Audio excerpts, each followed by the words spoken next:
আবাসন, শ্রম ও সীমান্ত সুরক্ষা আইন লঙ্ঘনের অভিযোগে সৌদি আরবে ৯,০০০-এর বেশি প্রবাসীকে গ্রেফতার করেছে দেশটির আইন শৃঙ্খলা বাহিনী। শনিবার সৌদির স্বরাষ্ট্র মন্ত্রণালয়ের বিবৃতির বরাত দিয়ে এই খবর জানিয়েছে আরব নিউজ।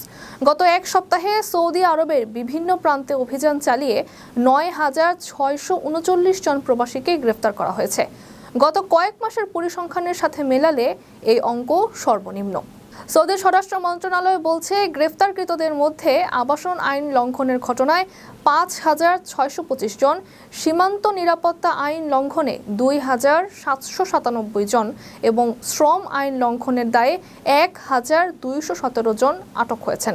দেশের বিভিন্ন নিরাপত্তা বাহিনী ও সরকারি সংস্থা যৌথ অভিযান চালিয়ে এসব প্রবাসীকে গ্রেফতার করে।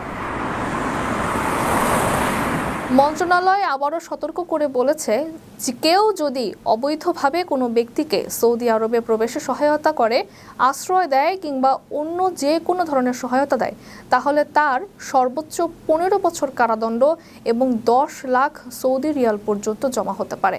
এমনকি যে যানবাহন বা ঘর ব্যবহার করা হবে সেগুলো জব্দ করা হবে। রেমিটেন্স যোদ্ধাদের ঢাকায় বিশেষ ছাড়ে রেডি ফ্ল্যাট দিচ্ছে শতভাগ বিশ্বস্ত ও নির্ভরযোগ্য প্রতিষ্ঠান প্রবাসীর সিটি।